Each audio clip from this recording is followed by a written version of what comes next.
O quadro social de Salvador é historicamente problemático, certo? Salvador tem até hoje tem uma parcela pequena da população de alta renda, né?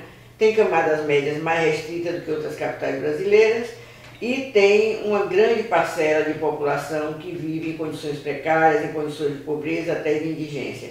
Não é por acaso, por exemplo, que segundo os dados do censo de 2000, o dado do novo censo ainda não permite atualizar essa informação, mas você tinha, não é, a maior parcela da população de Salvador, né, mais de 50%, ganhava até 3 salários mínimos. Né? O número dos que ganhavam mais de 3 salários mínimos, né, acima de 3 salários mínimos, era cerca de 1/3 da população. Né? Então, Salvador historicamente tem problemas, foi muito atingida pela crise econômica na década de 90 e tal. Ultimamente ela vem melhorando um pouco em função do quadro nacional, né, em função da retomada do crescimento econômico, em função da política de valorização do salário mínimo, em função do programa Bolsa Família, em função da expansão do crédito, mas é uma cidade ainda com problemas sociais muito graves e que requer uma atenção muito grande para cuidar desses problemas.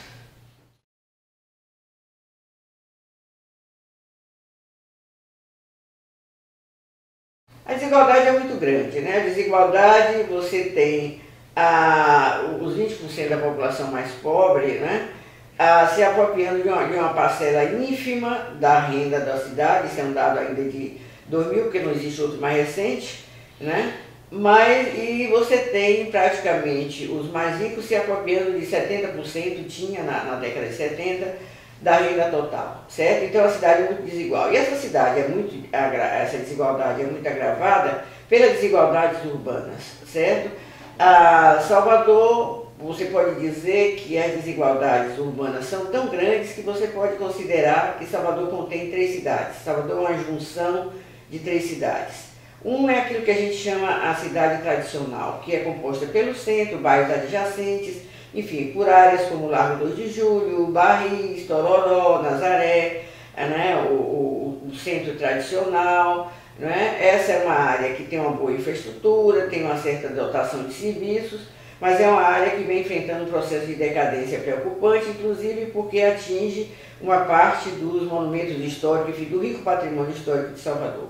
A outra parte é aquela cidade que aparece nos guias turísticos, aquela parte que é a moradia das camadas de alta e média renda, certo? Onde estão concentrados os brancos, é onde estão concentrados os serviços, as oportunidades de obtenção de renda, as amenidades, os pontos turísticos, a praia, enfim, é a orla. É uma parte que vai ali do Campo Grande, pega toda a orla, certo? E se estende até Lauro de Freitas. É o que a gente chama a cidade moderna. Né? E finalmente você tem uma terceira cidade, né, que é aquela cidade que oferece condições de vida extremamente precárias aos seus habitantes. Né? É a cidade constituída pelo chamado miolo, ou seja, o meião de Salvador, certo? E assim como pelo subúrbio. Né? Nessa cidade você tem condições habitacionais extremamente precárias, são moradias autoconstruídas, sem arruamento, certo? Muitas vezes sem serviços, sem oportunidade de trabalho. Os serviços, quando existem, por exemplo, como escola, o posto de saúde, né, são mais precários. É a parte da cidade onde se concentra a população pobre, onde se concentram os negros, inclusive onde mais recentemente vem havendo uma maior violência.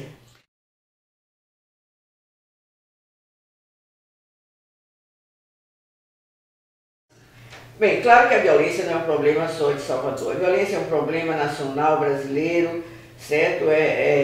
Existem alguns estudos, como o professor Costa Gomes, né, que mostram isso. Né? Mostram, por exemplo, que o Brasil está com uma taxa de 25,2% de homicídios por 100 mil habitantes, quando em outros países, um dos mais altos, por exemplo, que é a Rússia, isso não passa de 15%, né? Nos Estados Unidos é 5%. Então a violência tem sido uma epidemia das grandes cidades brasileiras. Né? No caso de Salvador, ela se agravou muito mais recentemente, a ponto de nós estarmos com 60 homicídios por 100 mil habitantes. taxa extraordinária, né? É comparável, é muito superior a de vários países em guerra, né? Agora, não por acaso, essa violência está ligada às condições sociais, à precariedade das condições sociais, à expansão territorializada do tráfico de drogas e ao fato de que você tem nas áreas de maior incidência da violência, que estão no que a gente está chamando a cidade precária, ou seja, estão em Lobato, estão em Paripe, certo? Estão na Nova Constituinte, que até foi objeto de uma reportagem internacional, né? Comentário internacional, saiu no New York Times, certo? Então, essa é a cidade que oferece condições de vida mais precárias, principalmente aos jovens, e onde você tem, assim, praticamente um morticínio de jovens pobres, negros e moradores dessas áreas, né? Então, a violência se pensa que é em toda a cidade, mas a distribuição dela também é desigual e afeta principalmente essas áreas.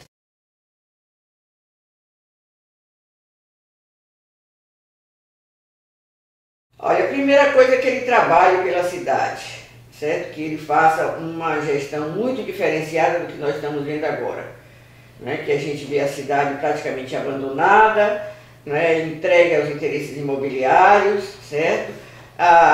Enfim, eu acho que o prefeito precisa cuidar da cidade e um dos pontos básicos é que ele tem que entender que ele tem que governar para as 3 cidades, ele não tem que se preocupar só com a orla.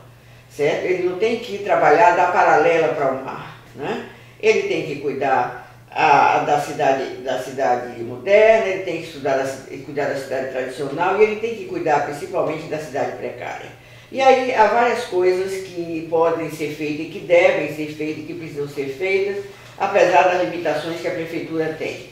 Uma questão fundamental, por exemplo, é cuidar da educação básica. Isso é uma atribuição da prefeitura, não é mais de ninguém, né?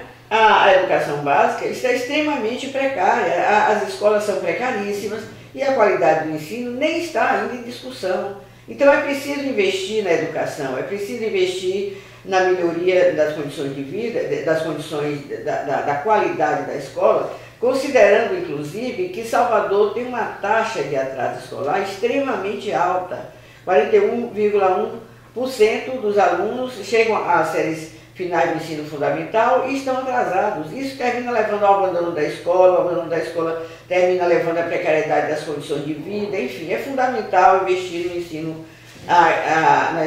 na qualidade da escola, que é uma obrigação da prefeitura, do poder municipal. Por outro lado, também é fundamental investir no transporte, e não apenas no transporte do aeroporto para a paralela, né? Não apenas no transporte da cidade, né, moderna. É fundamental investir, por exemplo, no transporte de cajazeiros. Os moradores de lá vêm se queixando, né, de que eles têm dificuldade de conseguir ou até de manter os empregos por causa da dificuldade de transporte, certo?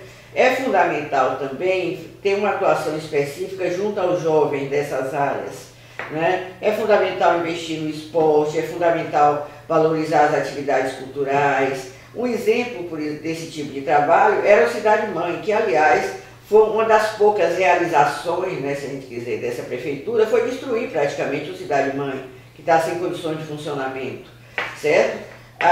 É fundamental também melhorar a gestão municipal do Bolsa Família. Salvador deveria ter muito mais famílias beneficiadas pelo Bolsa Família do que está tendo, inclusive pela desorganização de como esse problema está sendo gerido. É fundamental também melhorar a parte de saúde que compete ao município, né?